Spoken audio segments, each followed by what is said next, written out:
Hello and welcome to Allegedly Speaking. This is Allegedly Dave, and again in these series of shows I'm going to be shining a spotlight on various aspects of the dream world that we believe to be real. Now, in a couple of my talks I've mentioned and briefly spoken about urine therapy, and there's a lot of misconceptions about urine therapy, and I hope to be clearing that up tonight. I have a guest on later on. His name is Andrew Norton Webber. Now, I got introduced to urine therapy about a year and a half. It's getting close to 2 years now. I went to a festival called the Truth Juice Festival, and we went along to a talk. I was with a group of about 4 other people, and we went along to a talk about alternative therapy, but it was going to be concentrated on urine therapy. Now, I walked in along with my friends, arms folded, thinking, tell us all about it, wee lady. And so, we were extremely skeptical. But after listening to her talk, we walked out thinking, you know what, we're going to have to try this. And all 5 of us felt exactly the same. So yeah, we decided we are going to have to try this. Literally, all of us tried it. And as far as I know, we're all still taking it nearly 2 years later. For us to be doing that, I mean, I'm quite a coward as far as things like this are concerned. There has to be benefits. There has to be a benefit for people like me to continue taking this day after day. And there certainly are. The very first time I drank my own urine, I had a massive rush of energy and a feeling of well-being. I was on my way to work. I literally said good morning to people for the first time. You work in London, you don't make eye contact with people, but I was bounding along the road, talking to people and saying good morning to them. I just felt so good. And along the way, I started finding health benefits, many health benefits. Part of urine therapy is washing yourself in it. And so you massage the urine into your skin. It's not like washing yourself with water. Water, you just push around the surface and then you have to towel it off. When you wash yourself in your urine is absorbed into your skin. And you almost immediately feel that your skin feels more alive. It tingles. And it brings back the elasticity in the skin, I found. Now, I'm not going to say too much about the benefits. I'm hoping we'll get through them when I speak with my guest. But I was prompted, in part by my guest actually, to embark on a 30-day urine fast. The rationale behind it was I wanted to prove that somebody can actually live on urine for at least 30 days. So, well, I guess quite rashly, I embarked on this without drinking any water or eating any food. Now, if you were going on a urine fast, you would drink water, and that water would be distilled water as well. But for the purposes of my experiment, I didn't drink any water or eat any food. Part of me kind of expected that I'd be crawling on the floor towards the fridge every day. But surprisingly, after the first 3 or 4 days, the habit of eating subsided. It's the habit of going to the fridge, going to the kitchen and fixing yourself a snack that was the difficult part to break. I'd find myself standing in front of the fridge, thinking, oh, how did I get here? What am I doing here? But I say, after about 3 days, that subsided. And I found that my appetite was non-existent. I didn't feel like I needed to eat.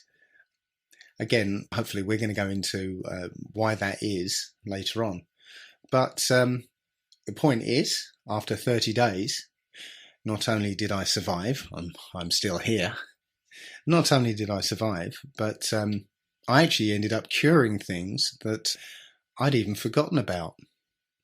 I had nerve damage in my foot from an Achilles tendon operation. Now, this had been with me for maybe 3 years. It was a painful pins and needles. And say if I walked 100 yards, I'd probably feel the sting of this pain maybe 10 times in 100 yards. But since it was always with me, it kind of faded into the background. So it happened to me, but I ignored it because, oh yeah, it's just that. To the point where I'd forgotten about it totally. It just became a part of me. 4 or 5 days into this fast, I realized that it was gone, as well as the pain associated with the actual Achilles tendon operation. I've got a large scar along the back of my heel, which came along with a dull ache that I, again, 4 or 5 days into the fast, I realized wasn't there. There are many more benefits, such as my lungs regenerating. I found I was able to run half a mile at top speed pretty much, and I wasn't out of breath at the end of it. It was quite amazing.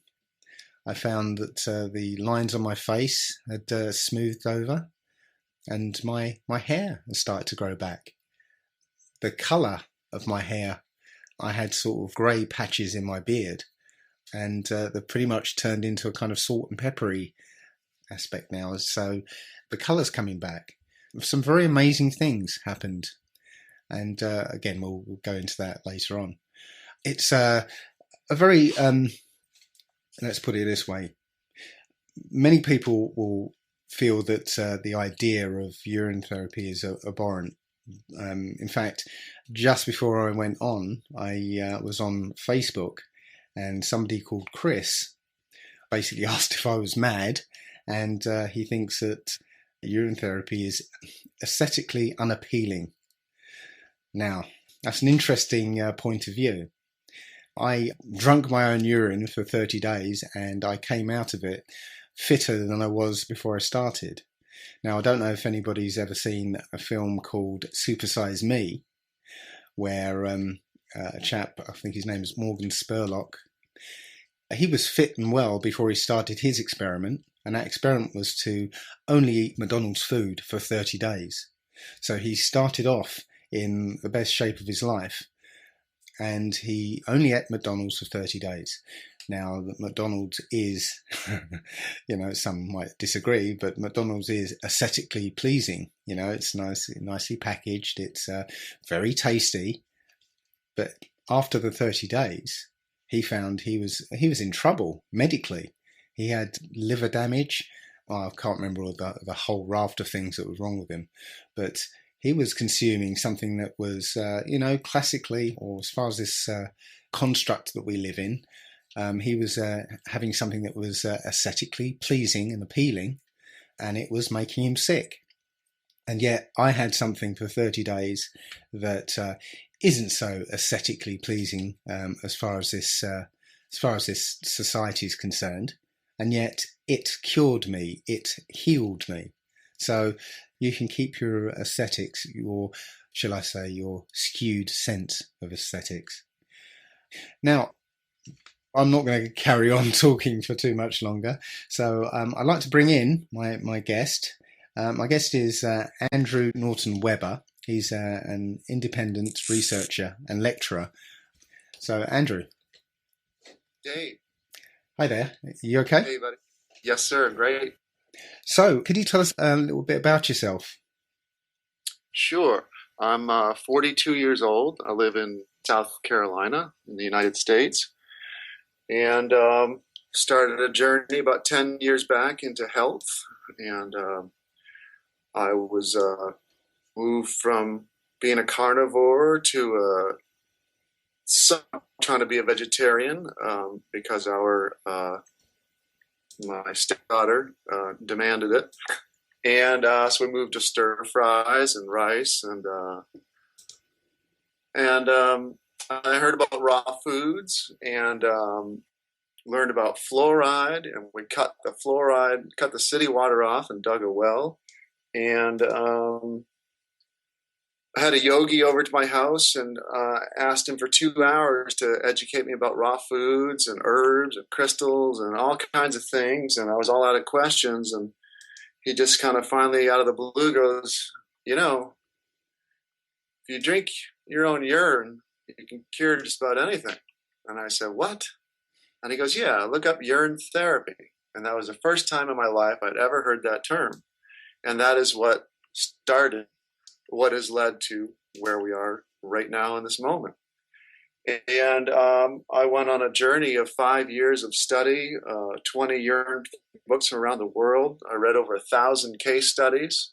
And I experimented, and my friends did, with what was in the books. And everything worked exactly the way the book said it would. Just as what you experienced on your fast is identical to all of the case studies I've read.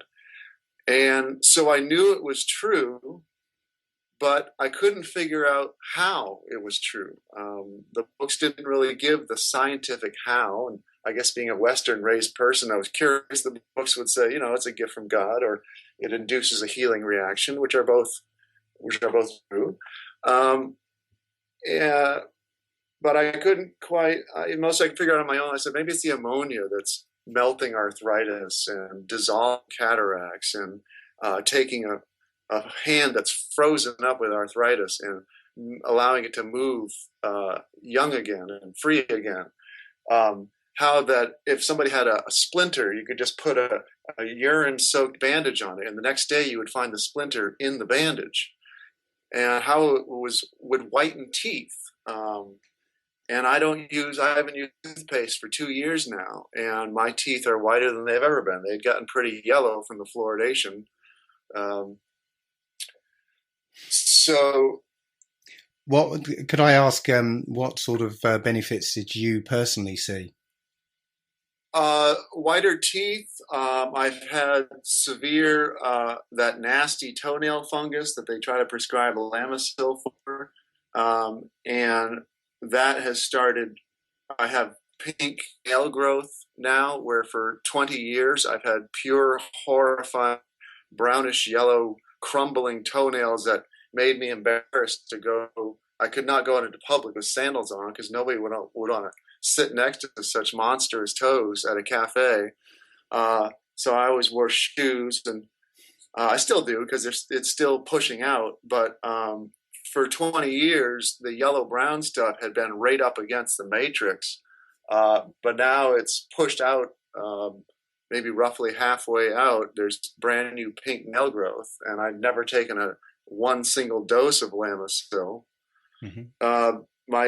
My intuition and clarity of mind has gone off the charts compared to what I used to know. I suffered severe ADD type symptoms.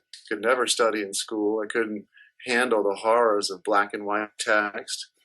And one thing that probably helped me with the urine therapy books is the testimonials in there are always these little short paragraphs, but they're riveting. Just like the very few words that you use to describe your fast are things you've not ever heard of and are not supposed to be possible in Western medicine. And so it's, you're on the edge of your seat, like, what? And so that kept an ADD type person able to read all these 1,000 testimonials because there are all these short little bursts of stories.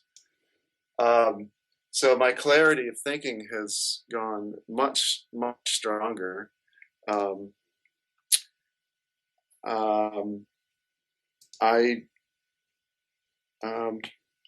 What else? My skin is always kind of soft and supple and a little bit dewy. Kind of has a moist sheen to it. Mm-hmm. Whereas most of my classmates have quite a few gray hairs and or balding. I've had none of that. Although I think my wife said she noticed 2 gray hairs somewhere on my head the other day. But I didn't really have too many serious health issues to have anything to really defeat. I think the toenails was the worst part, and I've even put a video on the internet on my Facebook wall showing brand new pink nail growth. But I I kept trying to figure out how the urine was doing this, and I stumbled across Hilton Hotema's book called Man's Higher Consciousness, which is a fantastic read of this man who, and Hotema spelled Hotema. He had spent 30 years of his life traveling the sites of the ancient mystery schools, trying to piece back together all the ancient knowledge. And he had one little section in his book called Rainwater and Distilled Water Are Safe. And at the time, I was fooled by the propaganda that's out there that says it will kill you. And specifically, if you Google distilled water, there's always an article titled "Early Death Comes from Drinking Distilled Water," and it's not by accident. It's always on the first page of Google hits. Oftentimes, it's the #1 listing, and this is because pure water is a no-brainer once you realize that pure water and distilled water are two terms for the exact same thing. Most people don't have a problem when you ask them, is pure water safe to drink? They kind of look at you like you're stupid for even asking the question.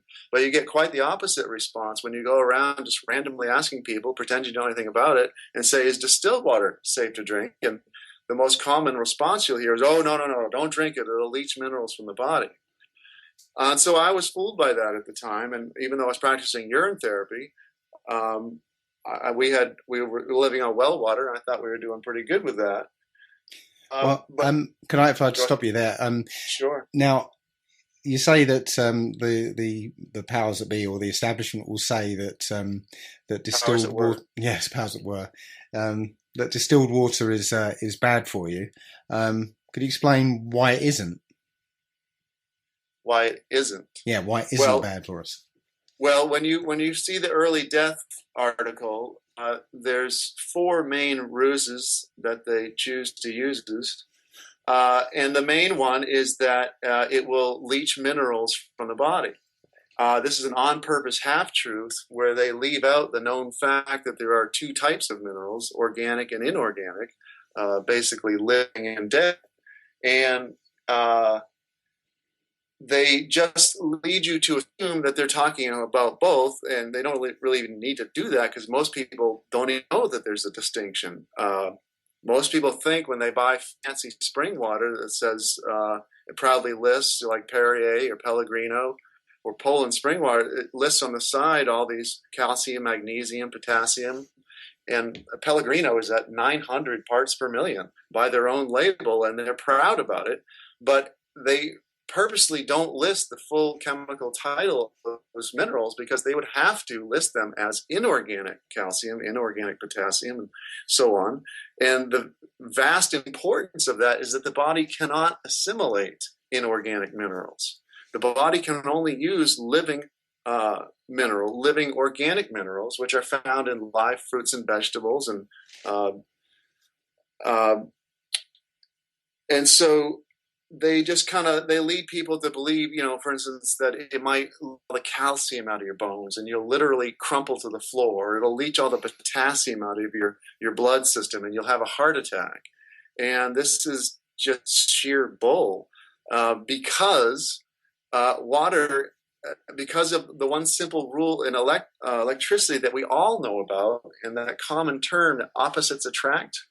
Mm-hmm. Well, distilled water, the natural state of a pure water molecule, is to overall have a negative electrical charge. And the beauty of that is the reason you're a water-based creature is that all objects that are foreign and deadly to the body have a positive electrical charge, and distilled water magnetically latches onto them and rips them out of your body and allows your excretory system to eject them.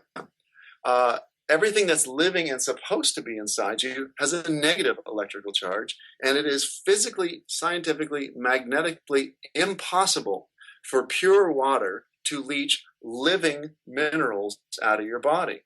But this is the main ruse that they use, and it is largely promoted. When you find that article, it is hosted by Dr. Mercola, who is a massive angel of death, an agent of deception. He works for the UN and the WHO, who have a deep population program in place, and they're trying to kill you. They hate you and they want you gone. And They post this stuff because it is the number one most important thing to keep from everybody. This is everybody's power source, is the remembrance of the knowledge of the effect of pure water on the body, as your fast blatantly should.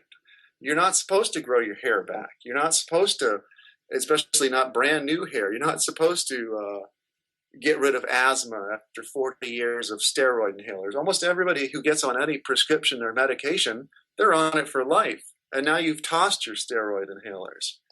This is impossible according to Western medicine, and it looks like it's miraculous, but it's not a miracle at all. It's just the way that water works, and it is why they have removed this one key important piece of knowledge from the medical establishment. It's not doctors' fault. It's the Carnegies Mellons and the Rockefellers that control the purse strings of the university. If you don't teach the party line, your funding gets pulled.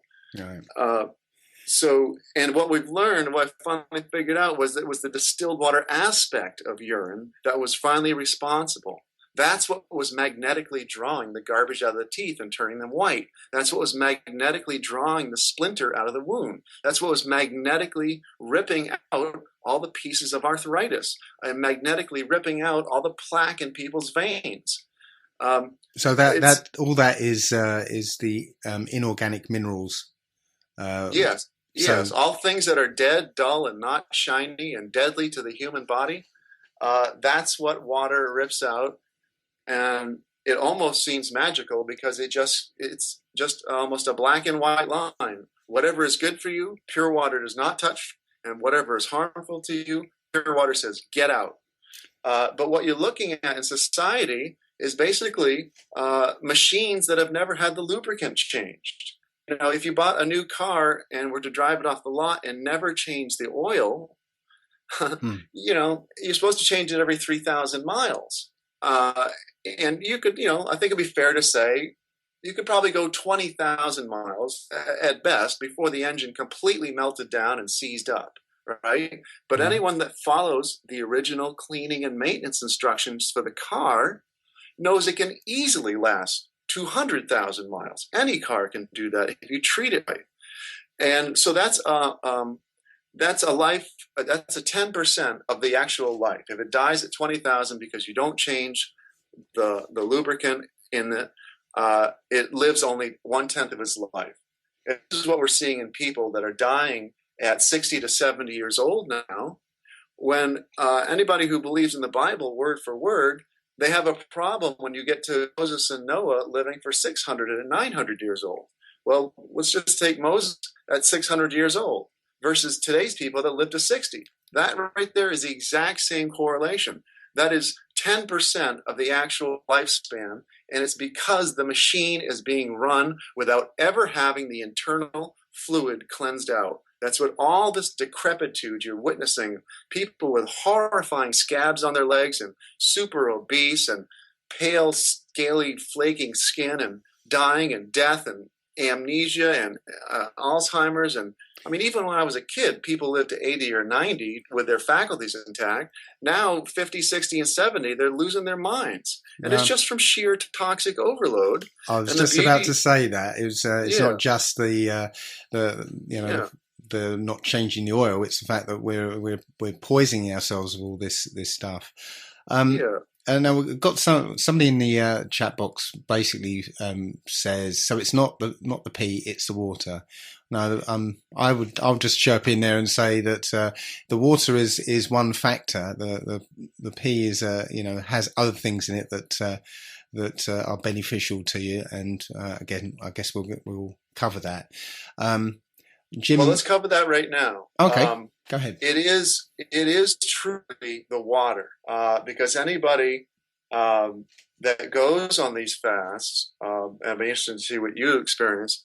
Generally, 3 to 5 days out, the urine starts to become clear, and it's not the ingredients in the urine; it's the cycling of the pure water. And people who don't even touch, I've got 3 70 to 80-year-olds right here in Columbia, South Carolina, who have all had shock white hair for 2 decades. Now they haven't even touched urine at all. They're drinking pure distilled water, a gallon a day, and you have to do that. That's one of the, you have to remember two things, and if nothing else from this whole interview, it's that pure waters are the cleaner for the human body, but the method, equally important, is a volume of a gallon and or what you call 4 liters a day. I get testimonials from around the world on a daily basis, and they are never from people doing a quart to half a gallon. They are from people doing a gallon, sometimes just under, but almost always a gallon to a gallon and a half. And these 3 people in Colombia here are doing that, and all of them, their hair is turning back to their original color. Their hair is turning from white to gray, and exactly as you said, salt and peppered. They're in the transition to going back to full black hair, full brown hair, whatever their hair color was. And, it looks gray and white. And even sometimes my friend would come, look, Andrew, look, and he'll part his hair, and there's totally brand new hair that are pure black. And that's without touching a drop of urine. So it really is the water aspect of it. And when we are constantly eating cooked food, this is what creates the colors and the awful smells in urine. You can go on, if you just pound distilled water for 3 days in a row, just start peeing in a glass rather than peeing in the toilet. Even if you're not going to drink it, just look at it. You'll notice that it gets lighter and lighter. And the taste reflects with the color. It becomes easy to drink. It actually goes from, and this is proven in testimonial after testimonial I get, it goes from revulsion to, I can't believe this is so awesome, and I can't believe that I'm like a walking coconut-flavored soda fountain. Because when you return to a fully clean state, when you have completely ejected all garbage, the true state of the human body is a sweet smell, and the urine has a slightly sweet, slightly coconut-flavored water. And it becomes softer than any water that you can conceive. It's a gift waiting for you that you have no idea about. One of the first things you notice when you buy some distilled water is that it's smooth and that it kind of has this airy feeling. Your body creates distilled water that goes beyond that to what people start to describe fluffy. And the reason the reason it's called distilled water is because when you've removed all objects, all the negative charge pushing out spherically. If you could imagine when you try to put 2 magnets together, when you have the same 2 sides, it's like in this invisible force field, and they don't want to really push up against each other.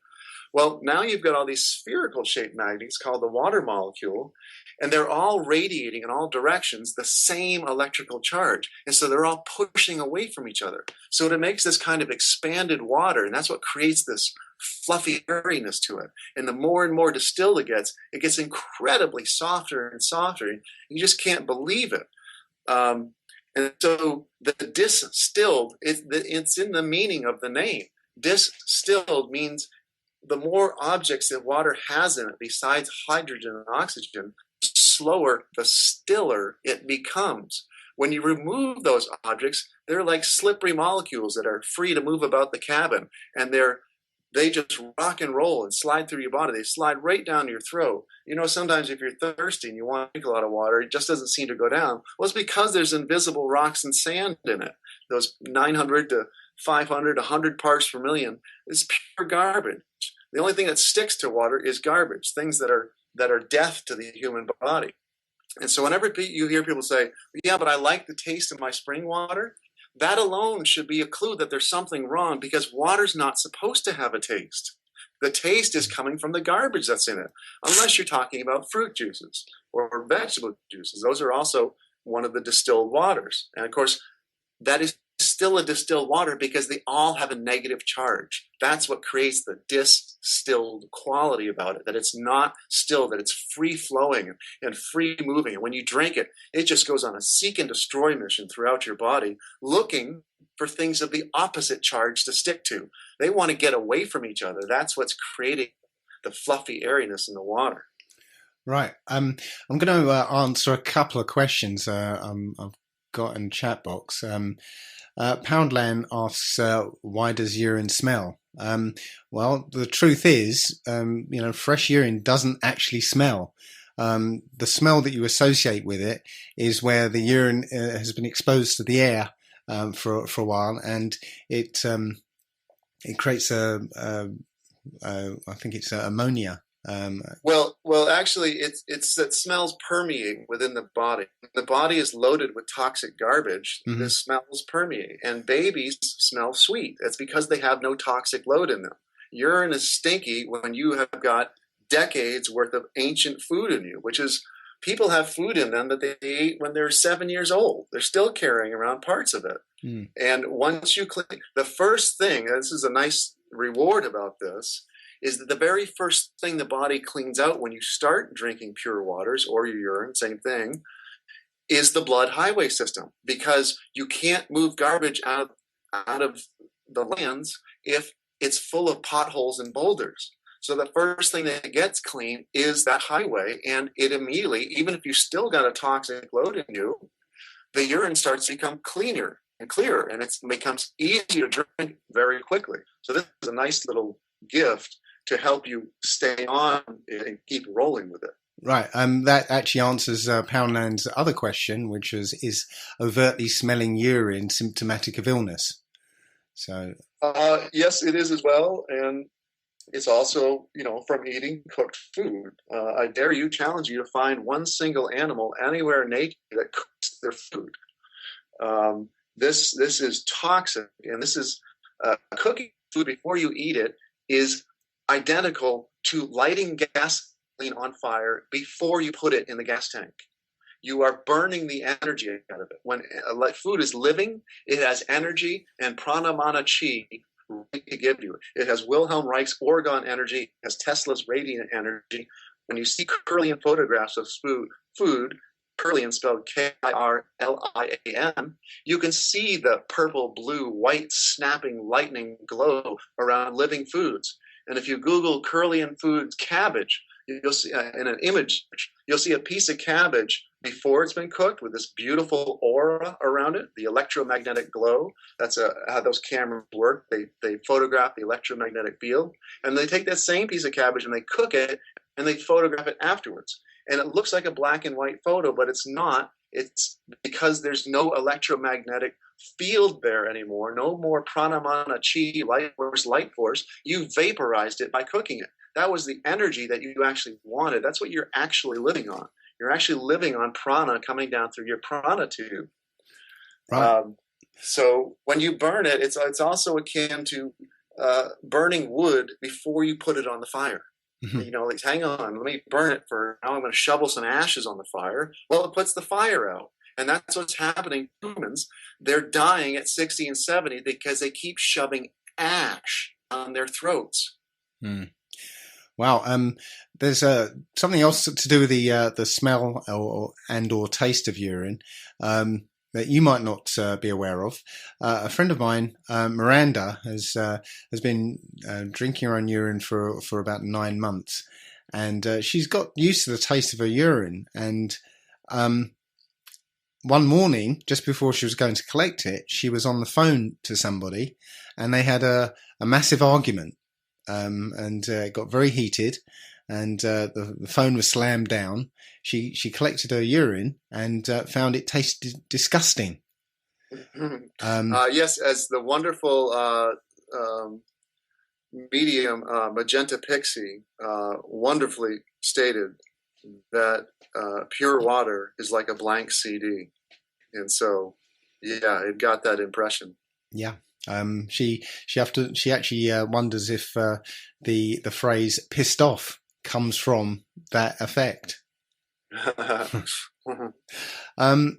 Do have another question from Kathy Tars, and it is: if it's normal and natural to drink distilled water, how come our recent and distant ancestors never drank it?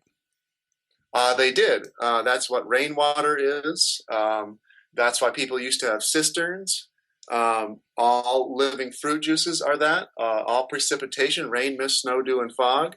You can prove it to yourself right now. If any of you have an animal, put down a bowl of city tap water and put down a bowl of distilled water. The animals will always avoid the tap water if there is a choice. Animals do two things, and these are what you should follow with your diet. Animals only ever eat living foods raw, and they only ever drink the purest water that they can get access to. They will drink dew puddles if they can find it. They will drink puddles of fresh rain. And also on my website for the collected water knowledge, it's free. The membership dues, is aquariusthewaterbearer.com, spelled just like the constellation. This is the dawning of the age of Aquarius, and it's time for the remembrance of the pure waters to come back, and that's exactly what's happening. And boy, do we need it more than ever. I've never witnessed such a sick society. On my website at aquariusthewaterbearer.com, if you want to educate yourself to feel okay about distilled water versus Mercola's death statement, what I've done on there is there's one part called The Truth. You click on that and you'll see 24 doctors' quotes who had the courage to tell the truth and write books about distilled water. Doctor number 23 on that list, Dr. Handley, did studies on distilled water, and he made two charts. One was, and I think they're roughly from 1860 to 1960, 100-year chart. One was the rate of people moving into the cities and getting off of cisterns and getting onto city tap water. And the other chart, also from 1860 to 1960, was the rate of heart disease. The two charts are biometrically opposed. As people got off of rainwater, because they were living out in the country and had their own water collection systems, everybody knew that rain was the best source of water. The rate of heart disease goes up as people start getting on the city water, which is already loaded with garbage. It does not have room to pick up garbage. You want to send in water molecules that have empty backpacks. That way they can vacuum garbage out. If you send in water molecules that are already dragging garbage with them, they're going to leave it in your body. They don't mean to, but they're just already loaded down, and they definitely don't have room to vacuum out the garbage that's already in your body. So this is why the rate of heart disease went up. You mentioned Dr. McCullough again. Jim UK basically asked the question, can you please give us a bit more info on Dr. McCullough? He says that he always thought that he was one of the good guys. He's donated over $1 million to help Proposition 37 to fight GMO. Yes, Mercola, his main job is this is a classic scenario of an 80-20 bait and switch deception agent. They let him be good about some things. He's fantastic on fluoride and GMOs and vaccines. And they're like, ooh, Mercola's got the balls to stand out about this stuff. But his real job is to be the front man to keep people away from pure water. That's the 80-20. 80% truth, 20% steer you right in the wrong direction towards death's door. That title should actually my wife and I call this opposite land. Everything the mainstream is pushing, you should run in the opposite direction and you're much more likely to find the truth. That title should be called Long Life Comes from Drinking Distilled Water. Sure. Poundland also asks, how many times can you regurgitate the same urine? I've got to say, from my point of view, I think indefinitely. Exactly. I did it for 30 days and, I could have gone for another 30 days. I reckon I absolutely am convinced it's indefinitely. Now, while we're still on distilled water, how do we go about getting distilled water? Are you suggesting buying it from the shops or something like that? Yes, but let's talk a little bit more first about that person's question. Okay. When I tell people about these survival stories, then you can go forever on it. One of the first question always is, yeah, but won't you run out of water? Won't you dehydrate? Won't you sweat it all out? You're breathing out. But they forget that it's a two-way system. You're breathing in. Your skin breathes in also. Plus, you are a perfectly designed creature. This is truly where you could say that intelligent design exists in the human body. This is how you spend 40 days and nights in the desert. And also in the Bible, I think around John 37, there's this whole thing about, manna from heaven. That's exactly what this is. This is prana chi. It's called the water of life in the Bible because it's a flat out description of it. And it's the water of life, meaning there's two separate things there. The of separates them. It's not the water that's doing it. It's the water. Well, it is doing the physical action of carrying away the garbage, but It's the water of life because water is a conductor of life force. Water is an insulator from harmful energy. You can take an ohms meter and see this. All electricians know, and this will freak most people out, distilled water is the only water which will not conduct electricity. And what it turns out is it's not water that the electricity is arcing through, it's the particulate in the water. And you can get some well water, some middle of the road, carbon filtered water, and you can get some distilled water. An ohms meter measures resistance between the two electrodes when you stick it in the water. And electricians use this, a common electrician's tool, like $20, to test whether or not a line is hot so they don't get electrocuted. But you can stick it in water and it'll measure the amount of ohms. Ohms is resistance to electricity, which is harmful to the human body. So the well water has a low ohms reading. Because there's lots of garbage in it, it's easy for the electricity to arc through the water between the two electrodes. You stick it in the carbon filtered water. The ohms reading goes up to like a medium reading because there's less particulate in there and there's more ohms and it has a harder time passing between the two electrodes. Now you stick it in the distilled water and it goes up to a very high reading because it's distilled water is an attempt to make zero water. As in 0 parts per million. So there's almost, to the nth degree, there's 0 parts per million. So it's very hard for the water to pass between the two electrodes. When I was at my electrician friend's house and we did this experiment, I grabbed the two electrodes after it was in the distilled water and held them, and it jumped even higher than the distilled water. Then my friend grabbed the two electrodes, and we were at his house, and he has the carbon filtered water. And the ohms meter jumped back down to around the carbon reading. So the type of water that he was drinking reflected the amount of conductivity to harmful electricity in his body. Now, what this is telling you is that you can produce the force field that you always fantasized about as a kid. This is a real thing. The more that you make your body pure and free of dead matter, the higher your ohms rating goes. This is resistance to harmful electricity. How useful is that in a time of scalar weaponry and HARP technology and Wi-Fi and cell phones and cell towers? You got this right now, and you've got it by making your water pure. Wow, I never even thought of that. You was again. How do we get distilled water? While we're on that subject, right. At first, just so you know, because you're not sure at first, you think maybe Dave and I are just blowing smoke at you. Generally, I tell people to go to Walmart. Not because they make it the distilled water is distilled water. It has to be distilled water because people use it in their machines. These stores would be getting sued left and right if they were actually selling fake distilled water, as in it had garbage in it. Dialysis patients, kidney patients, that's the only kind of water that runs through those machines. People's steam irons, they have to be run on distilled water. So Walmart tends to have it the cheapest, and it tends to spend. The main reason I send to go there is it spends the least amount of time on the shelves because Walmart moves through the most of it. And it spends the least amount of time picking a plastic flavor. So go to Walmart first, and it'll tend to be 74 to 88 cents a gallon. And I just buy 30 gallons at a time. Well, I used to before I got my own home distiller. It was the next step. But bring it home 30 gallons, and just so you don't have to worry about it, just every day, okay, this is my water cartridge for the day. This gallon has to disappear. And move through them. That's what my wife and I did in the beginning. And don't worry about the plastic. That's another big concern people have. They're like, oh, yeah, but aren't you getting estrogen and toxicity and BPAs and on and on? No.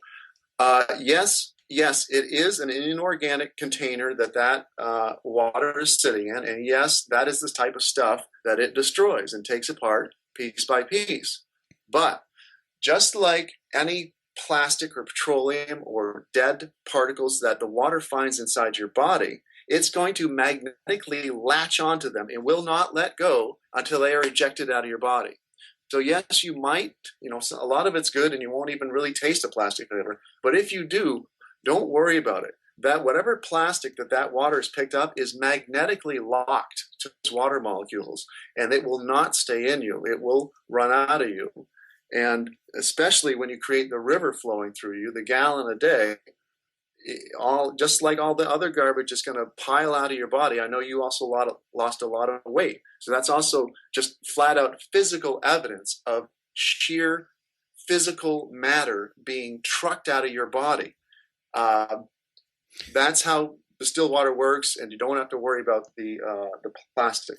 Now, once you decide it's real, and this is a basic timeline, when people start doing this gallon a day, within 3 days, you'll notice more energy than ever.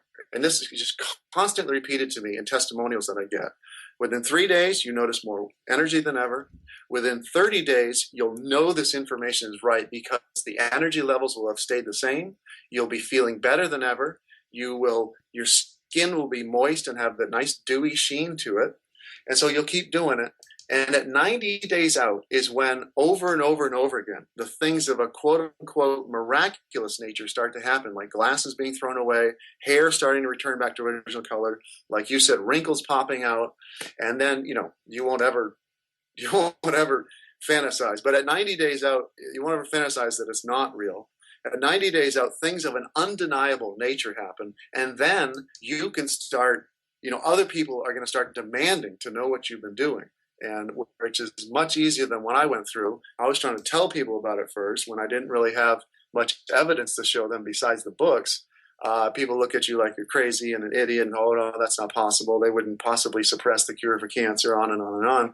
When you start doing these fountain of youth type effects, which is we are literally revealing to you the actual location of the fountain of youth, which everybody comes with one water fountain on their body. That's the fountain, and that's why you see little boys peeing in fountains all over the planet, this common garden water sculpture. It is a hidden pictogram for the fountain of youth. That's why it's always a little boy or a little girl peeing, and it actually follows the exact same thing you did for 30 days. The boy is peeing into the fountain, you peed into a glass, and then the pump is drawing it back up into the sculpture, and it's peeing out of it. It's going round and round and round and round in circles.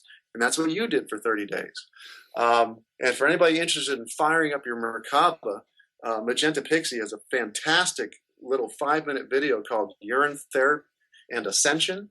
And she makes the correlation that urine follows the exact same path of the star tetrahedron toroidal donut-shaped torus field. It follows that exact same path. And like I said, water is a carrier of light. This is like pulling the ripcord on a lawnmower. When you start cycling that water over and over and over again, it becomes pure and pure and pure, and it starts conducting more and more and more prana. And as she said, eventually it becomes activated urine, and you will permanently keep your Merkaba fired at a high rate. So after you decide that it's real, the next thing to do is to move on to getting a distiller. And there's a number of places on the internet to buy them. I do not sell them because people try to accuse me of talking about this because I'm a water distiller salesman. I purposely do not do that so I can remain biased. I highly encourage everybody out there, if you're looking for a way to make some money, start being your local water distiller distributor. And if you've got some aging symptoms, take a photograph before. Now, as you go through the de-aging process, you can actually have a photograph if you want to. You can go door to door and see people, like, this is what I looked like 90 days ago, and now this is what I look now as you're standing there all shiny and bright and glowy. They will see, and it's amazing what effect it has on people when they see brand new hair growing the top of somebody's bald spot. Just not supposed to happen. So some of the companies...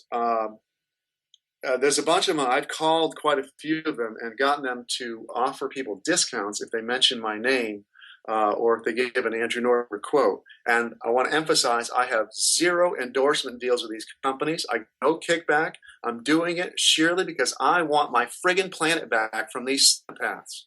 I want people to light up. I want people to remember the simple idea of cleaning the body from the inside out. We take showers and baths every day. Why rinse water down through the center of the body? So There is mypurewater.com, which is out of Lincoln, Nebraska. This is probably the best water distillation company that I know of in the world. It's an American-made company. They've been doing it for 40 years, and they produce high quality distillers. There is RockyMountainWaterDistillers.com. They are also an American-made company, also very high quality. A woman named Josette Fuller is selling the Mega Home Distiller, which is a countertop model, which are good for 1 to 2 people. There's 2 types of distillers. There's manual fill and there's auto fill.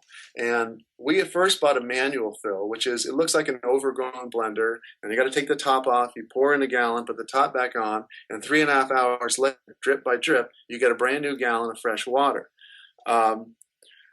Those are good for 1 or 2 people, but if you've got 3 people and kids, and you start realizing that it will double or triple the life of your pets, and they love drinking it, and people have a hard time getting their cats to drink water, your cats and dogs will start drinking more water than ever. This is common testimony, if you put distilled water down to them. So if you're in that situation where you're more than just 1 or 2 people, an auto-filled distiller is like a blessing from heaven.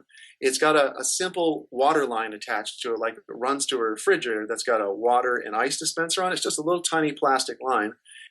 And the machine has sensors in it. Whenever the holding tank gets low, it fills itself back up. It turns itself on, and it's got a spigot on it. The distiller is up above, and there's a holding tank down below.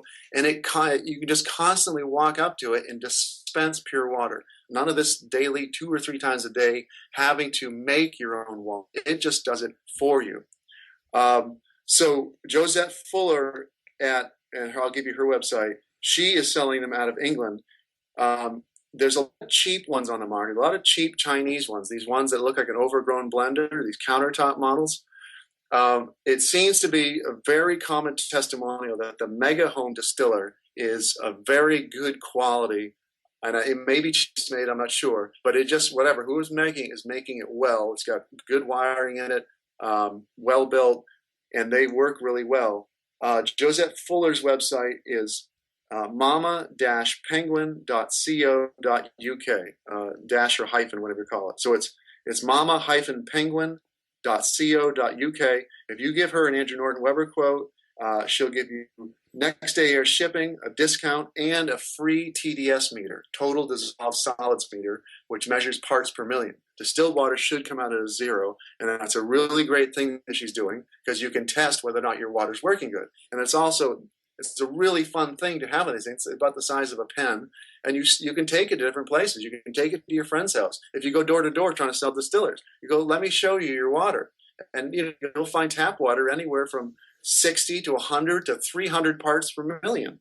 And, you can show them that the distilled water is 0. So there's also Caroline Knight, who's also in the UK. And I know Mama Penguin, Josette Fuller, she sells them, she ships worldwide. Caroline Knight, who is the UK director of the National Health Federation, she's now selling distillers also, and she also sells the exact same Mega Home Distiller. Her website is nightlifeorganic.com, and Knight is spelled like a knight in shining armor, a knight with a K. There is also a company out of South Africa, dewcatcher.co.za. This is, in a sense, a dehumidifier. It pulls in the dew, the moisture out of the air. It works differently from a distiller, but the result is still 0 parts per million water. And I just want to clarify, pure water, distilled water is not really a type of water. Any water that is pure, no matter what machine or method you use to make it pure, by default, a condition of being pure, it has that distilled quality. So it can be a dew catcher, it can be a solar still, it can be, there's communities that live on mountaintops, and they actually have these things called fog fences. They raise up these huge pieces of fabric between 2 poles, and the fabric is tilted to one side. And as the daily mountain fog rolls by, the mountain mist, the morning mist, it catches on the fabric and drips to one corner. And they have a constant free supply of distilled water. There's a great article on the website called Dew Dams, Air Wells, and Fog Fences, something like that. And there's an ancient Byzantine town in the Ukraine that they found, the ruins of the town. On the hillsides around the town, they found 13 massive piles of stones, or where you could see the remains of the stone piles. And in the center bottom of every pile, which was slightly indented towards the center, they found 3-inch clay pipes leading towards the town below. And what they figured out these people were doing was these stone would cool down during the night, and as the day warmed back up, the warm air would, of course, the outer stones would warm back up to the outer air temperatures. But since it's a big pile of rocks, there's all these rocks on the inside that aren't getting hit by the sun, and they retain the cold temperature from the night before. So as the warm air of the day moves across, water starts condensing on the rocks, drip towards the middle bottom of the pile, down into the clay pipe, and they were piped into the wells and fountains down in the town. And so they estimated that these piles produced 500 to 1,000 gallons per day each pile. So there are all kinds of ways to produce pure water, which by default is distilled. I was actually going to say that I've got an Ecolo Blue, which also takes water out of the air. Oh, cool. Yeah. Okay, you've got one of those? I've seen those. I've got one, and it's pretty cool. But as you've mentioned before, there's a lot of filters on there, and probably unnecessary, I think. But a lot of filters that need replacing. Gets very expensive.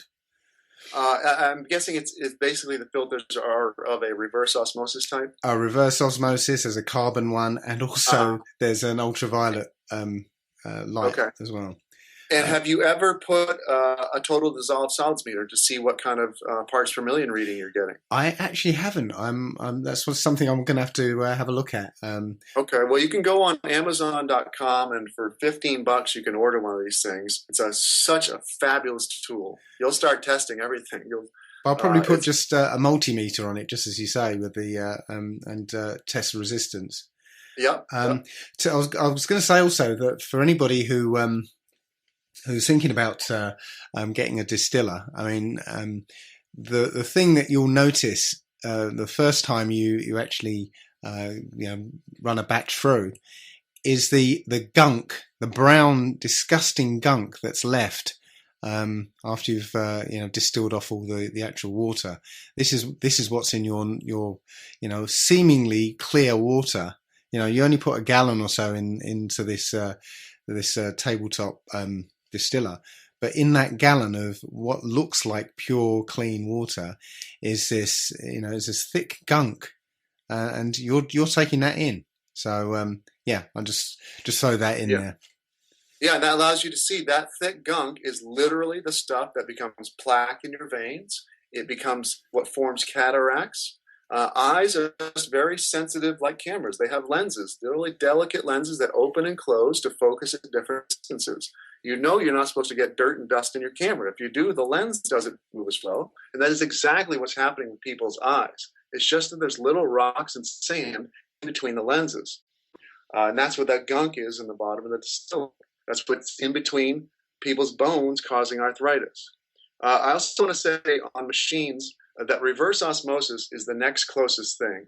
Whereas distilled usually comes in, if it's done right, at 0 parts per million. Reverse osmosis will generally come in around 2 to 4 parts per million. And this is another thing to add to the list where close enough is good enough, as in horseshoes and hand grenades. You can now include water purification systems in that. Because that's 2 to 4 parts per million is breathtakingly fantastic compared to 300 per million. And I have a friend who has a reverse osmosis machine, and he gets 4 parts per million. And he's been doing the gallon a day, and he has been having the exact same fountain of youth type effects as everybody else has been. So reverse osmosis is great as well. You also saying at one point about, and I can't remember what this stands for, VOCs, which Ah, how do they factor into things like reverse osmosis? And tell us what well, VOCs are as well. Sorry. wonderful, wonderful. VOCs are known as volatile organic compounds. And Dr. Mercola has another paper called something like Why I Now Say No Only to Distilled Water. And to blatantly show you how much that he is an agent of deception, there's one of his sections in that paper trying to argue you away from distilled water, where he goes on and on about VOCs and how that when you distill water, that VOCs make it through the process and they actually concentrate these things. Things like chlorine are VOCs and radon, I believe. And how that distilled water is terrible because it concentrates these things, because VOCs have a lower boiling point than water, and they actually start to lift up out of the water even before the water molecules do. So they do make it through. But where this exposes Mercola as a joke and a fraud, blatant fraud, because you can't make this stuff up by accident. You have to do this on purpose.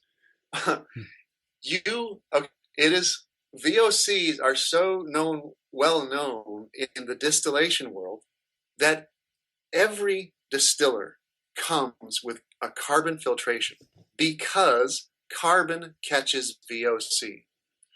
The problem with high heat distillation is just that. It's high heat, and VOCs boil just a little bit below the temperature of water. Nature's hydrologic cycle doesn't need to worry about this because nature uses low heat evaporation, the hydrologic cycle, as the water evaporates off the land and the sea. That is the purest, freshest water. That's why dew is one of the most fantastic precipitation sources. Rain is a little bit older on the hydrologic cycle. It's gone up. It's had some time to pick up stuff in the air. It's fallen down. It's had some time to pick up stuff in the air. But it's still really good compared to other things like spring water, mountain spring water, and lake water. It says it right in the name, mountain spring water. It's been running from a mountain. Mountains are made out of dirt, and so that water is going to be full of dirt. And that's why Pellegrino proudly lists 900 parts per million on the side of their thing, because this is spring water, which has been running through the ground, and that's what water picks up, dirt, when you run it through the ground.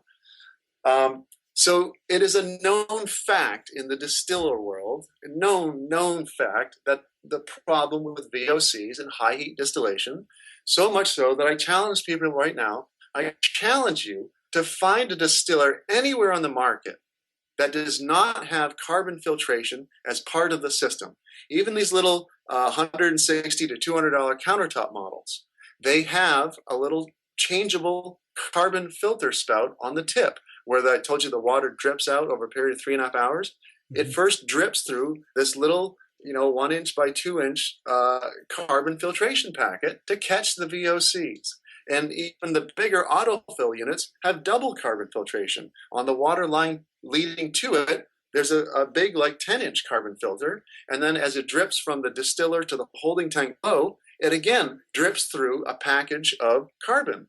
Because this is a known fact that there are VOCs, and there's a problem with them in distillation, that they make it through, and you have to use carbon to catch them, okay?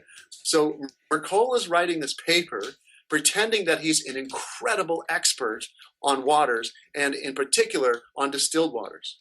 So to write a whole section about it, saying that that's the problem with distilled water and that it concentrates it, he never once mentions anywhere in that whole paragraph about the known fact, the known usage of carbon filters. That immediately exposes him as a liar and a fraud. It is impossible to study distillers and not know that everybody knows about VOCs and everybody makes sure carbon filters are part of it. So you can see him right there. If anybody thinks that he's a good guy, you can watch that guy lie right there in that part, pretending that nobody knows carbon filters.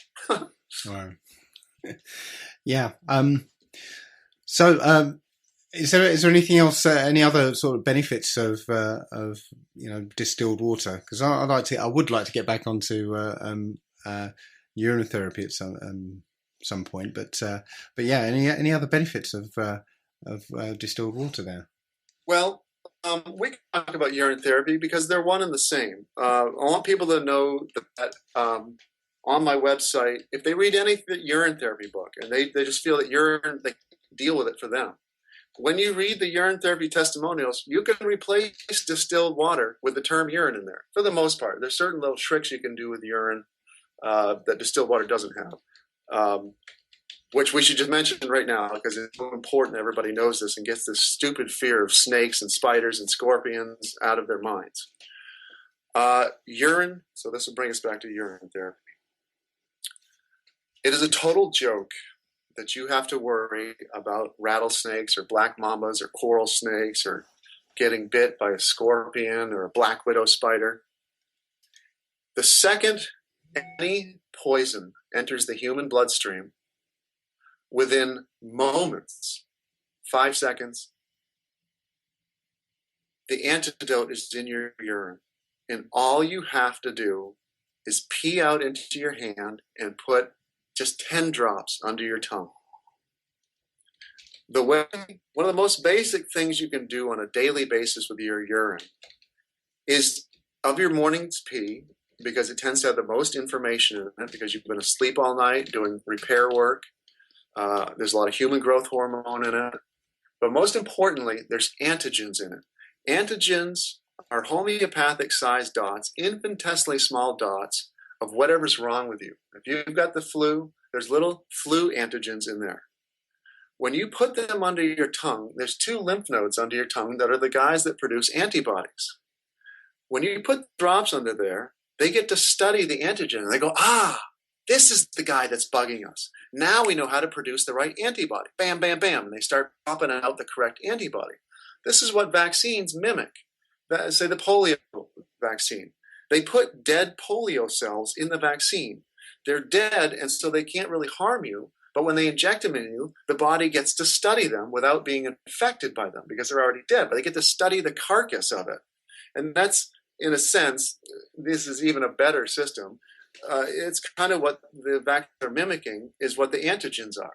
These are dots of information that tell you your body what's wrong with you. And if you do that every morning, it's akin to taking your car to a mechanic where they hook up your exhaust to a computer readout, and it kind of analyzes your exhaust and tells you what's wrong with you. This is a daily, and it's literally known as an auto-vaccination. You can do this every day. You don't have to swallow it. Just hold 10 drops under your tongue for 10 minutes. Forget about it. Go tie your shoes, put on your tie, whatever you're doing. Make your coffee, and you can even spit it out if you want to afterwards. But it will give your body a daily readout what's wrong with you. Okay, so now this ties back to a snake bite. You're walking along, and a rattlesnake latches onto your shin, and you're like, oh my gosh, I'm miles away from a road or a car or obviously a hospital, and you think you're going to die. It's a total joke. All you got to do is pee out in your hand. The blood moves incredibly fast through the system. The liters handle, on average, 1,000 of the kidneys. Right, the kidneys go through 1,000 liters of fluid every 24 hours. If you ever had to take an MRI, they give you a shot of barium liquid because it reads up on the magnetic system. When you drink it, you can feel it tingles wherever you go. The second you drink it, you can't believe how fast you feel it race down your arms and legs.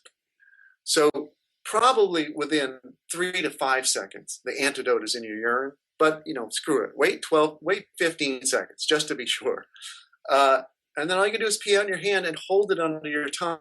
And you will not die from it at all. You won't even start to have the symptoms of it. I have my own testimony to this. My father and I are physically similar, and we both have 2 identical allergies. We are allergic to walnuts and wasps. When as a kid, I could eat walnuts, or I could eat banana bread or cookies, and if somebody didn't tell me it had walnuts in it, my father and I would both know 20 minutes later because our mouth would break out in canker sores. Now, just from the continued drinking of urine, I just started eating walnuts and said, screw it. And now I've got, 3-pound bags in my house, and I love them now. I never used to be able to eat them. I never have any canker reactions again. Not only can you stop an allergic reaction in real time by putting some drops under your tongue, but by the repeated doing of that, you can permanently erase the allergy. All these kids that are just horrified of going near lunchrooms because of peanut and milk allergies and these gluten allergies, almost all of which are caused by fluoride, by the way. Fluoride dissolves the hydrogen bonds between your DNA. Those little ladder rungs on the double twisted helix shape, those are hydrogen bonds. And fluoride literally dissolves those, and your DNA literally unravels. So during the height, the way you can make a homeopathic formula of your urine when you are having a reaction, yet not only put it on your tongue, but take a drop of your urine and put it in 2 tablespoons of water or any clear liquor, vodka, gin, or whatever, and succuss it. That means to shake it vigorously 50 times. That makes sure that 1 drop of urine gets really diffused throughout those 2 tablespoons of liquid. Put it in a little dropper bottle and say 3 times a day for as many days as it takes to use up that bottle. Put 10 drops of it under your tongue. If you understand homeopathy, the tinier the amount of something, the more educational it is. And so you will 3 times a day be educating your body about, say, the walnut reaction. And so you can totally erase peanut and milk and gluten allergies. But coming back around to the snake, the same thing you can do. You just put these drops under your tongue, and the information is there, and your body will not respond. And with me, I'm deathly allergic to wasps. The walnuts are one kind of a small allergy. My dad still can't eat walnuts because he hasn't done this, but we both will die. We go into anaphylactic shock if we get stung by a wasp. And before I knew about this, I got stung by a wasp one time, and I started to get itchy. I started to get tingling sensations and red blotches. And I said to my friend, I think you better take me to the drugstore to get some Benadryl. So we're on the way to the drugstore, and my chest starts getting restricted. And I remember my dad telling me how he almost died once because his throat and lung chest started seizing up. And luckily he got to the emergency room quick enough. Well, I said to my friend, well, no, it's the drugstore. Let's go to the emergency room. And we got there, and it looked like, a 5-hour wait if you had a broken finger or something. Well, I went to the counter, told them my name, and I thought I was having anaphylactic shock from a wasp sting. They told me to sit down. I wasn't sitting but 5 to 7 seconds, because it is known that anaphylactic shock can take people over in a heartbeat, like 5 minutes. It can anywhere from 5, 10, 15, 20, 30 minutes. It can come on at different times, different lengths of time. So I wasn't sitting but 7 seconds before they called my name, and they immediately pulled me into a room and had me surrounded by 5 doctors and nurses. They put liquid Benadryl in one arm. They put liquid IV in the other arm. They put oxygen to my face, and they manually calmed me down. 2 years later, after I know about urine, I'm working in the same yard. I lift up a piece of wood and uncover an underground wasp nest. And sure enough, one zaps me right in the forearm. And I looked at it with horrified eyes, but at the same time I go, oh my gosh, there's my chance to see if all these testimonials I've read are true. And I waited 15 seconds. I peed into my hand, just dumped it into my mouth, and held it on my tongue. And my same friend was there who had driven me to the hospital before. And we sat at the kitchen table. I had the car keys in one hand, and I had my EpiPen in the other hand. Because after the last episode where I almost died, they gave me a prescription for an EpiPen, and I felt terrified about ever going out to the woods without my EpiPen, which you jam in your thigh, and it stops a reaction. So I had the EpiPen in one hand, car keys in the other, and I just sat there. And 10 minutes went by, 20, 30, 40. Absolutely nothing happened. Whereas last time I started to die, there was zero reaction on the part of my body. And I'm in South Carolina. We don't get very cold winters here, so there's a lot of biting insects. And I've been stung 2 more times since then by wasps. And I've done the exact same thing, and now I don't even worry about it. I've never done the homeopathic formula. I should have. And I even wondered the 3rd time if I actually had to do it, but I didn't feel like chancing it, so I did it anyways, and it's worked the same time. Well, I can also vouch for this. I was at a festival with a friend of mine, Nolan, who it has, I guess it's hay fever, serious hay fever. And when he arrived at this festival, he was starting to get symptoms. And I told him about putting urine under his tongue, and he didn't believe me. But later on, or I believe it was the next day, he apparently was feeling so bad that he decided to do as I asked him, and he came up to me and told me that it's gone. He's not feeling it anymore. It's just it took away the symptoms almost immediately. So Yep. that was great. A great testimony for it. And also the other thing about urine when you put it on your skin, if you do have a bite or a sting, if you collect some urine and rub it into the site, it will actually draw out the poison. Yep. Works for gnat bites, and everyone knows about jellyfish stings. Yep. But the thing is, it doesn't just draw out jellyfish poison; it draws out all poisons and all toxins. All things deadly to the body are magnetically attracted to pure water. Indeed. And if you understand vibrations, and if you understand the universe is a hologram, and that every part contains the all, you can also, this is important to know for children that are having deadly allergic reactions, anybody else's pee that's in the vicinity will have the information of the child's reaction. You could, go around the corner, pee in a cup. If you got some juice to disguise it, just tell the kid to drink it. I've heard of these same testimonials. We're doing that for other people. Now, I would also tend to think that would also mean distilled water. If you had some distilled water, you could, it would pick up the vibrations of what's going on with the kid. I haven't seen a testimony about this, but it just appeals to my common sense and my understanding of vibrations in the holographic universe. I would, like Magenta Pixie said, pure water is a blank CD. So it's going to have the impression of that kid's reaction, because you can't ask a kid for their pee if you're out in a public setting. People think you're a pervert or something. Yeah. So let's, I really want to talk about what you've done and tell people how important this is. Now, I've read 1,000 testimonials or more, obviously, now. And the survival testimonials are some of the most riveting because these are people that don't have the option of drinking any additional water. And I've never had a chance to talk to someone, and you have done something that is really going to project this knowledge into the stratosphere.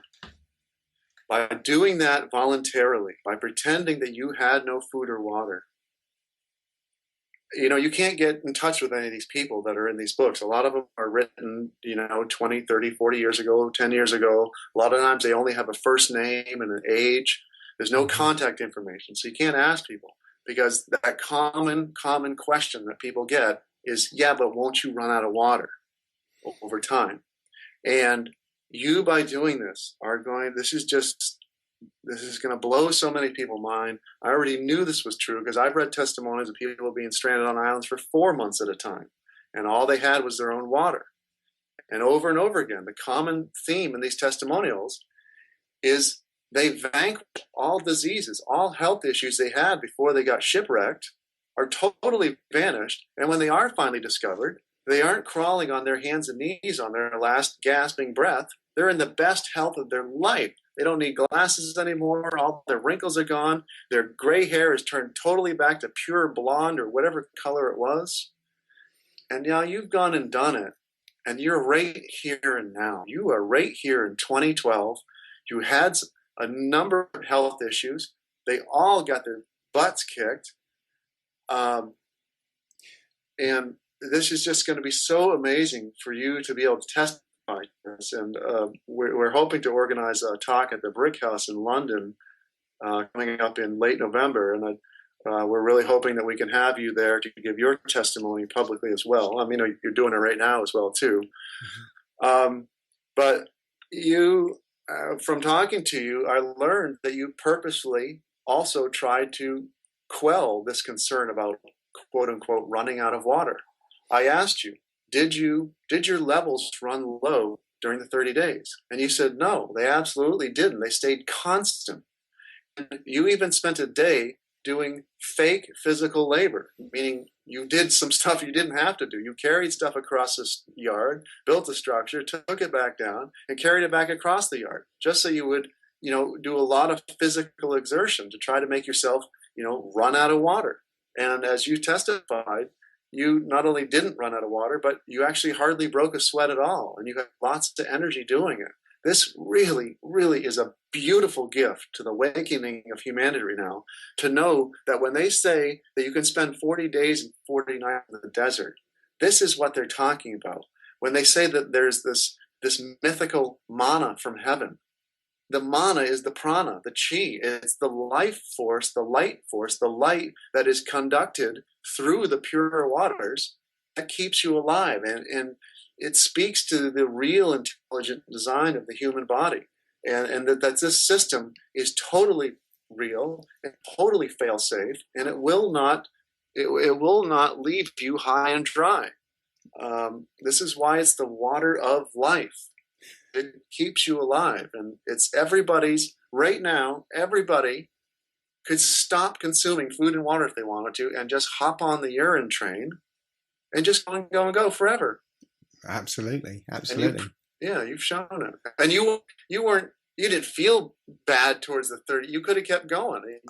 You went for 30 days and you stopped. It's obvious that you weren't starting to degrade at all. You were. How can it? This quashes so many questions. Isn't urine a waste product? Well, not only how can the baby float in urine, which is the amniotic fluid, for 9 months if it's toxic, how can not only you live on nothing but urine for 30 days, not only did you live on it, but the health issues you had were getting your butts kicked. Not only that, but you started to experience literal fountain of youth effects. And anybody's ever fantasized about the bullshit lost fountain of youth that Ponce de Leon was looking for, they want you to think it's lost, so you'll think it's somewhere, and there's only one place on the earth. It's in some valley somewhere, and only if you're lucky to find it. And whatever you fantasized about, if you ever did find it, about all these de-aging effects, that is exactly what happens. And you have proved this. You have shown it with your own voluntary actions. And I just can't thank you enough for doing that. It's such a gift to people. And there's so many people that are just going to be, their spines are going to be tingling with rippling energy to hear this fantastic piece of news. Even though it's in the book, it's in the urine therapy books, you see it over and over again when you buy urine therapy books. To have somebody here and now, live in 2012, that just did it and going out publicly, admitting to it and telling about it, oh my gosh, dude, you are going to inspire so many people. This is going to put so many people over the edge. I applaud you immensely. Well, thanks very much. As I said, I only did it for an experiment to see if if we could indeed live on urine, because we have fears for a food crisis and a water shortage and stuff like that. So I thought, well, to dispel fears, I thought I'd give it a try. Having been on urine therapy for a year at the time, I knew that I wasn't eating as much, because my weight wasn't really going down, and because I kept my my regular eating habits, but my weight wasn't going up as it used to. So and knowing that your urine is essentially the product of your food, just the pure essence of the food that you eat, minus all the waste and the solid waste and stuff. I knew that you could live on it. So, Poundland just asked how much weight loss. I didn't actually measure or weigh myself before I started, because, as I said, it wasn't an exercise to lose weight. That was a secondary effect that I wasn't actually expecting. But you did in your video. I believe you lost 4 belt notches and even had to drill a new hole. 7 belt notches. Kind of an indicator. 7 belt notches. Wow. Yeah, in 30 days. So I don't know how much actually that was, but before I started, my friends were calling me Pizza the Hut. So wow. They don't call me that these days, but well, they might do. I don't know. But at one point, during the fast. I hadn't seen my girlfriend for a week, and she was shocked to see me just in a week that I'd lost weight and my face had changed. Um, so that was quite amazing. But yes, so it was just to prove that we could survive on urine, and I proved that. And but along the way, some of the benefits, and I've gone through this before in earlier talks, but some of the benefits were that I fixed nerve damage in my foot, fixed the pain of a Achilles tendon operation. I got my limb flexibility back. I was able to get into the full lotus position. I haven't been able to do that since I was 16. As I said, I lost weight, 7 belt notches. My lungs regenerated. Now I was in the fire department in when I was in the States, and my last medical said that I had lungs of a 70-year-old because I'd been on asthma. I've had asthma for 40 years or so, and I've been sort of spraying that steroid stuff down me, and my lungs were shot. Now, about 4 days, it was only 4 days into the fast, I was on my usual walk, and I got the urge to run. So I started running, and I ran for half a mile at, pretty much my top speed, and I wasn't out of breath at the end, which is just unbelievable. So as I said, my wrinkles on my face started to smooth out, and my hair started to regrow. I was completely bald from sort of the middle of my hair, my head to pretty much all the way down the back. It was completely smooth, and I guess a few months into the urine therapy, I started noticing a kind of fuzz, kind of peach fuzz there, just very fine stuff.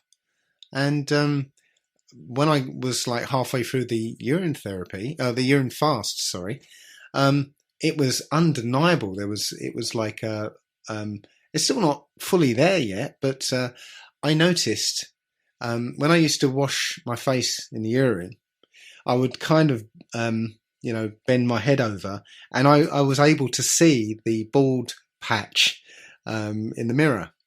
But halfway through the urine fast, I was washing my face, and I noticed I couldn't see it anymore. As far as I tried sort of bowing my head as far as I could, and while still looking in the mirror, and I absolutely couldn't see it. So it's now I've just got I guess a thin. It's kind of slightly thinner than the rest of the hair, but it's definitely coming back, and I'm starting to notice at the front where my hairline's receded. There's that peach fuzz has started to appear.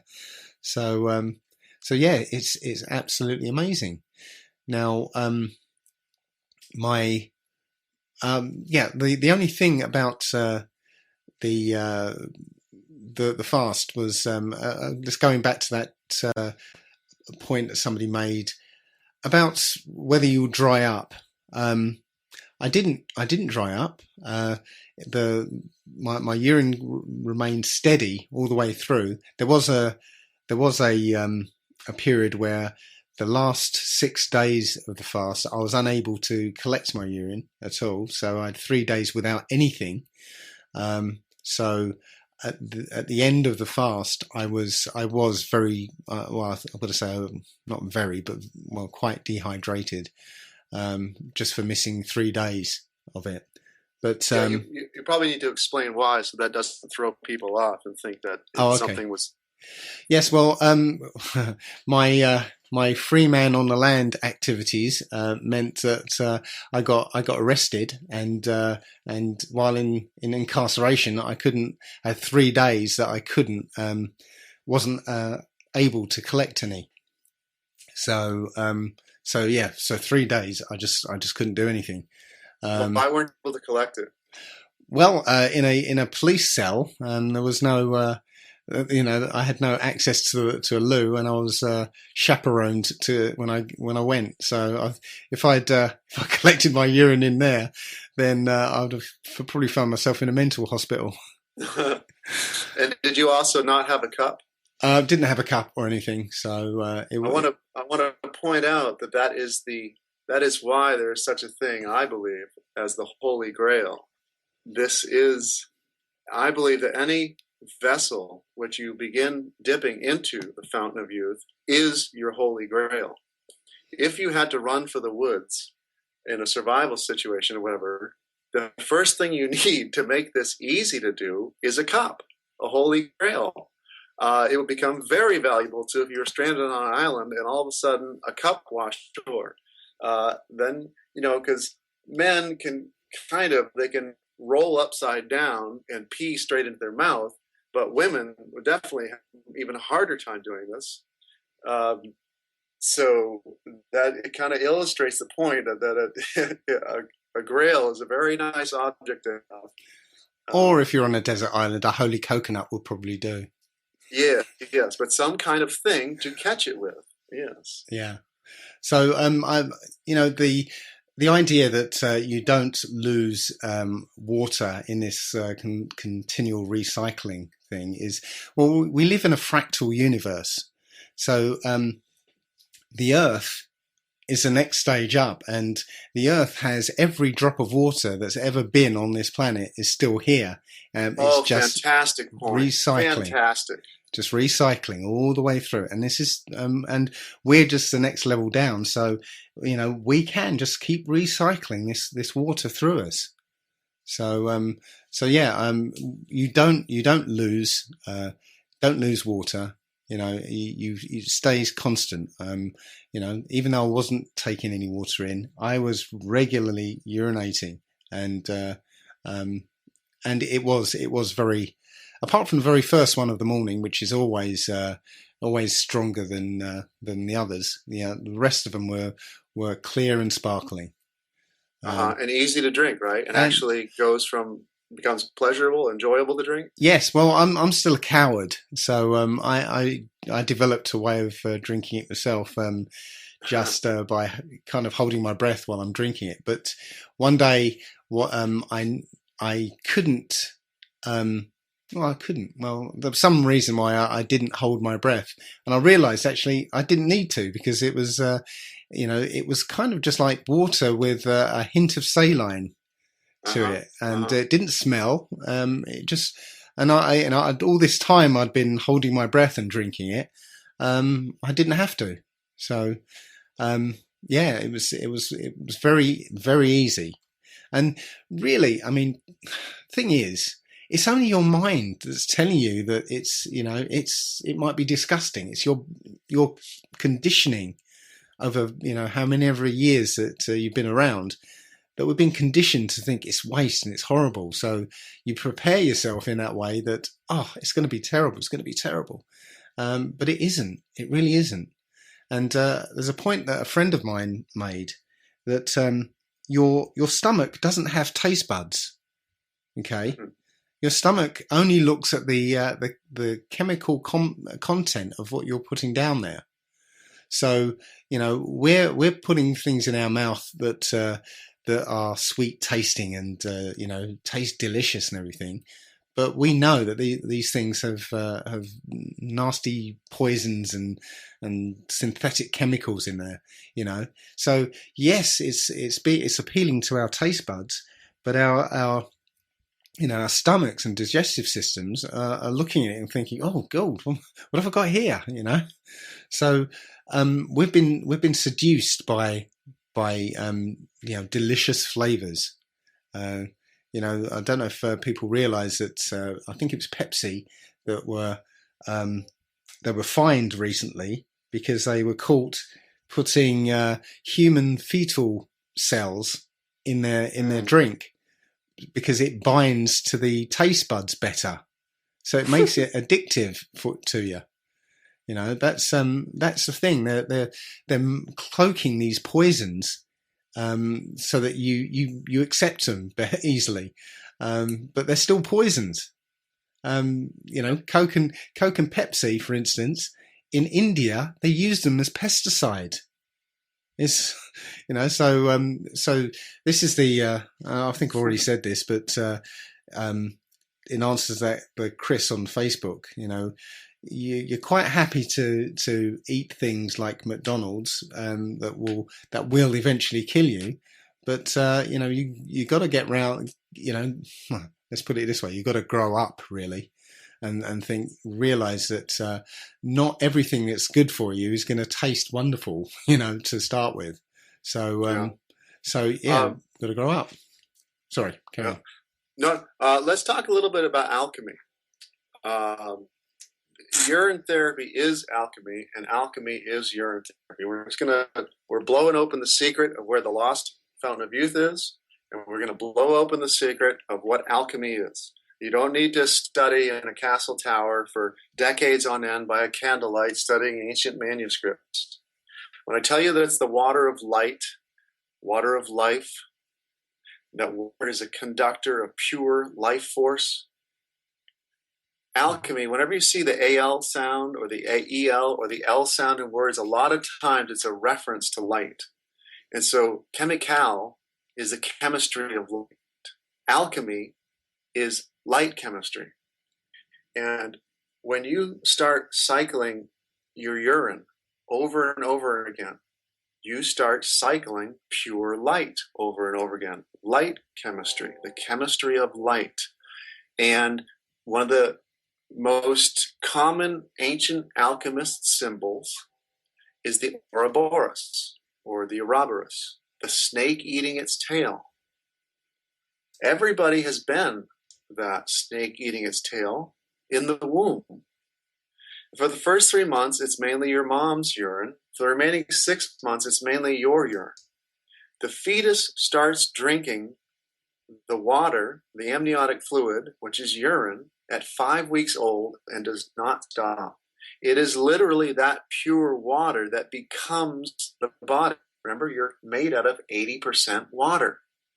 There is no cap on the baby's fountain. There is a cap called the umbilical cord attached to the intestines, the belly button.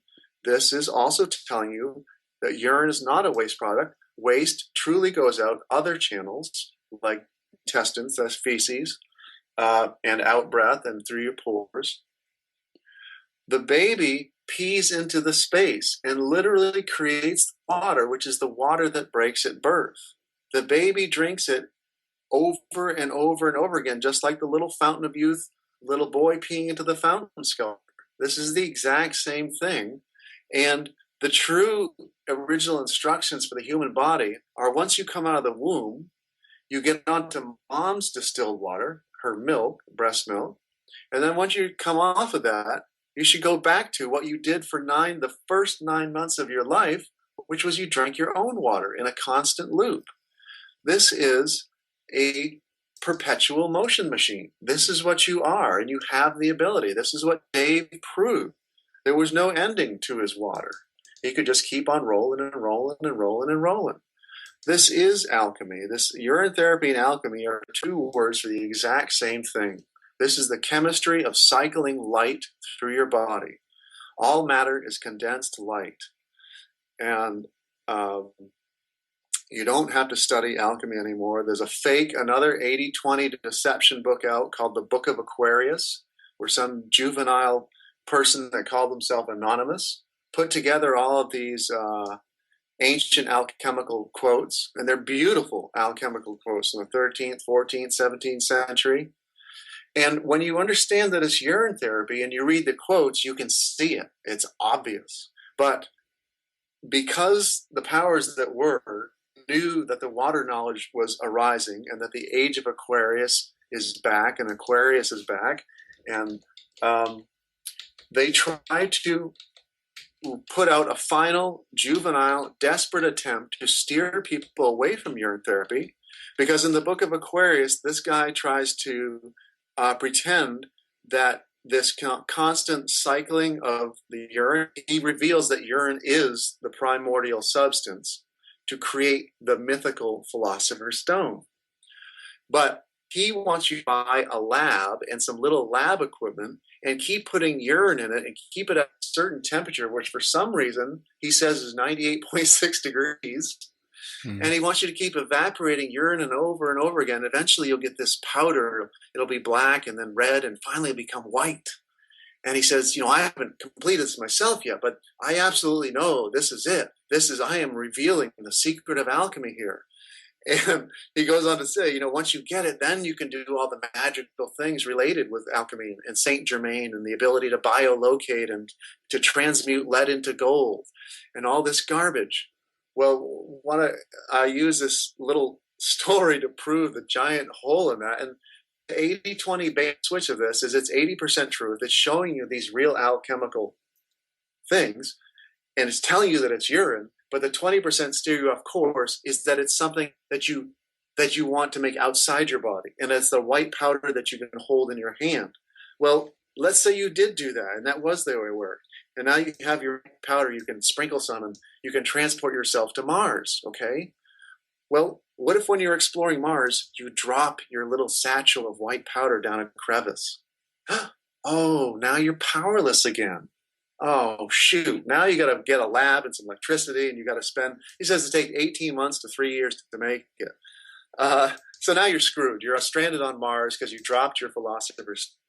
Well, it's an absolute joke. And anybody that can see auras, they know that the true philosopher's stone is the third eye, the pineal gland, the philosopher's stone. The pineal gland in its natural state is covered with calcite crystals, stones, a philosopher's stone, the thinking center, the thinking stone, where you have intuitive thoughts, your satellite dish to God.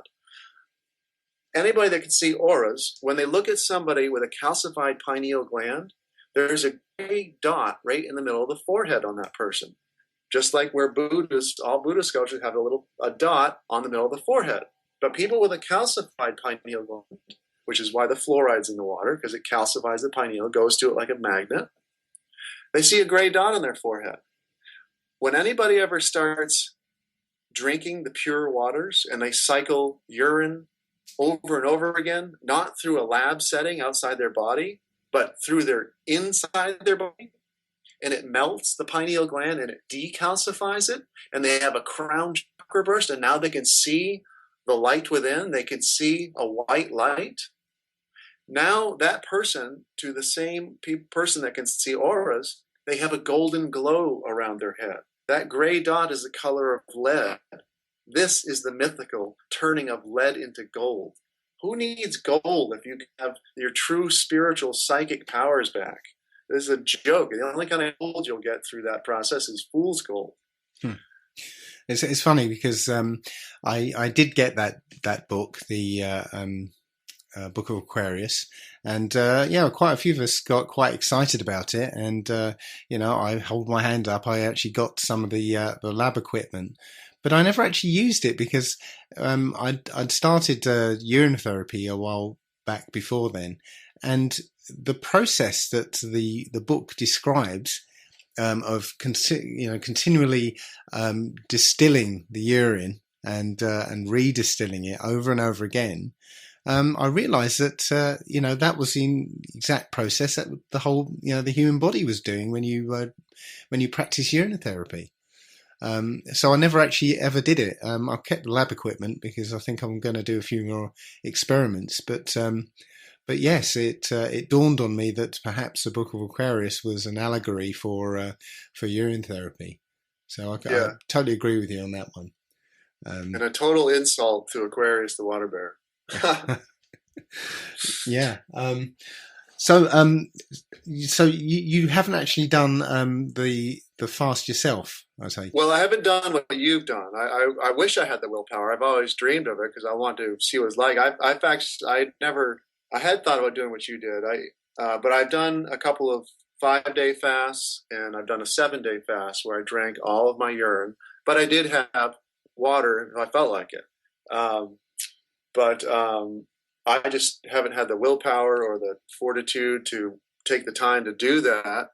And so that's also why I so lovingly applaud you for it. I just love it that you did that to show us all, because I knew it was real. And I wish that I'd had the willpower to be the one to show myself. But hey, we're all in this together, and I love it that you just went ahead and so I'm gonna show you how it's done.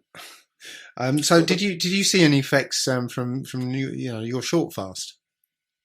Yeah, it was easier than you think, and again, it's during the first 3 days that it's hardest. And cooked foods, when you cook them, excitotoxins are created, and they have a molecular structure very similar to cocaine and heroin. Excitotoxins are a narcotic, and the reason it's so hard for people to get off cooked foods is because you're literally like a crack addict trying to deal with withdrawal symptoms. That's what that nagging feeling is when you stop eating, the body starts going into detox and withdrawal symptoms because you're used to this daily narcotic to quell the symptoms of withdrawal from the drug. And cooked foods are literally a drug. Excitotoxins are a narcotic. So I had those hunger pains the first 3 days, but then it became easy, and I actually helped my mother. I went up to her house in upstate New York, and I helped her move out of her house. I helped her move and have a garage sale. I helped her pack up things, and I lugged them back and forth to the garage, and was just kind of working all day, and I had plenty of energy to do it. I felt a little bit weak in the knees, but I kind of just, I just ignored it, and it wasn't like I was crawling on the ground, gasping for breath or anything. I had plenty of energy. Sure. I, Yeah, you mentioned it earlier, but yes, I did the experiment one day. It was actually more than I mentioned to you earlier. I started off the day at 6 o'clock in the morning, which my neighbours didn't like very much, but I was out in the garden mowing lawns and moving stuff, and then as the day wore on, I was building a geodome. So it's lots and lots of pieces of wood, about 2 meters long, each one 2 meters long, and it was about I guess about 140 pieces. So I had to lug each of these pieces out about 100 yards away onto a public green where I was going to set the thing up. Built the thing, crawled all over it, measuring it, and took it all down and brought it back into the house, which took me all day to do, and it was pretty much heavy going all day. And as I said before, I didn't really even break a sweat during the day, even though it was a hot day. And again, I had plenty of energy all the way through. So it's absolutely yes. And it's not what you think. You're not going to sort of run out of energy and die slowly in a heap. It's a very powerful substance. And Phil UK has just posted in my there was a report. I had a news agency come round and interview me, and they actually sold the story to the Sun of all places. I had no choice in the matter, but yes, it appeared in the Sun, and Phil's just posted that into the chat box. So we got about 10 minutes left. Yep, that's about it. Okay, I want to tell people that we need their help. We want to banish the dark forces, the psychopaths from this planet. And each of you has the ability to light yourself up for real. You literally can draw light into this dark region. And monsters only operate in the dark. They're pansies when it comes to the light. There's no amount of darkness that can diminish a room full of light. But you bring one piece of light into a dark room and it changes the whole room. So even if they say roughly, if one person lights themselves up, you will offset 10,000 zombies. We need to pop the 100th monkey. And you all have the ability to do this. Draw light into yourself, whether it's on distilled water or urine. Go for it. And it won't, this is a selfish act that is selfless. This goes beyond just changing you. Dave is now radiating light around him that wasn't in this planet, on this planet before. He's made his body more conductive to Tesla's radiant energy, to prana mana chi, to light force, life force. You can all do this. This is something, as my good friend said, this is something that everybody can do and nobody can stop you. It's called, you can have a crown chakra burst. And what that is people see a white in their head and they experience a feeling of bliss. And I've got numerous reports from people, whether it's on distilled water or urine, it happens. And it happens as soon as they decalcify the pineal gland. It's called your soul because soul is the word is the sound, it's not the spelling. Soul is the word, the sound that's used to describe a ball of light, which you each are. We are each a photon. We are each a ball of light. And this is why the Spanish word for the sun, a ball of light, is called soul. The Latin word for the sun is soul. The type of power that you get from the sun, ball of light, is called solar. The reason it's called your soul, and that the reason Descartes said that the pineal gland is the seat of the soul, is because you are a ball of light. And you have 3 eyeballs. The third eye is an actual eyeball. It has the characteristics of one. It's round, it's hollow, it's full of water, and it's got rods and cones in it for color reception, except that they're oriented differently. Right now, as you sit wherever you are and you look out towards the world with your 2 front eyeballs, those rods and cones are focusing outwards, and everybody from their own perspective is the center of the universe. Those rods and cones are looking at light from without. The rods and cones on your third eye are on the interior of the eyeball, focusing towards the center of the hollow space. And it's full of water. When it's calcified, it's full of stone, and you can't see in there. The rods and cones can't see any light. They can't see your soul. But when you uncalcify it and it becomes free-flowing water again, you see a ball of light. You see white light in your head. What is happening then is that your physical body is looking at your soul. Wow. This is called looking within. Means all the answers are within. Dave has even proved all the answers are in with his food, with his water going round and round. When you have the open pineal gland, all psychic powers that you've ever heard of or fantasized about are real and possible for everybody. Biolocation, telepathy, the ability to see auras. And the true state of the human is not just to be able to astral travel while you're asleep or meditating. The true state is to have all 3 eyes working at the same time. And when you have all 3 of them, this is what creates a 5th dimensional creature.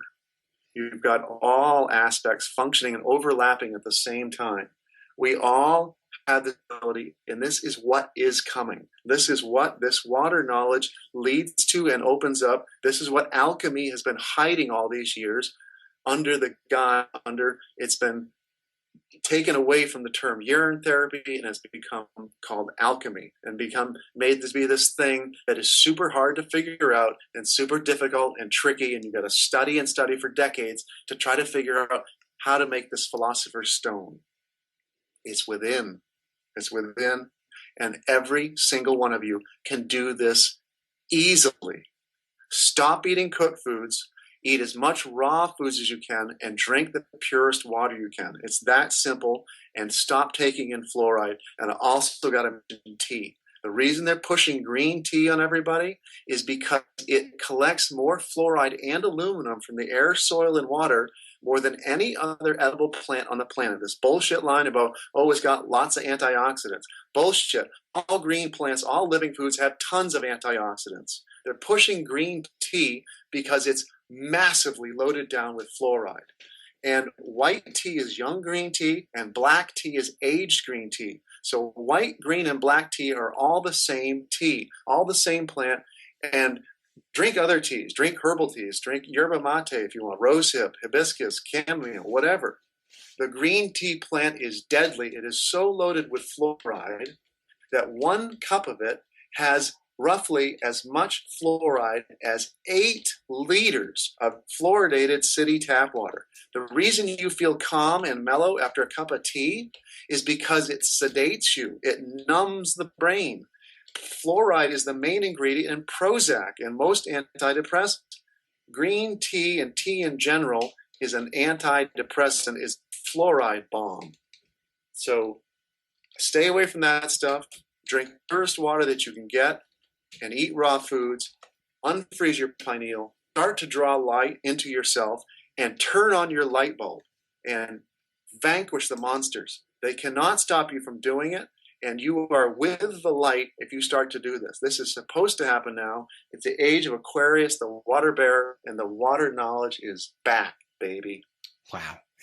That's really good advice. Really good. And I want to really thank you for coming on. It's been an absolute pleasure. And maybe you'd like to come back because sure. I'm probably going to go on to another fast just to see what's going on. But definitely want to have you back at some point.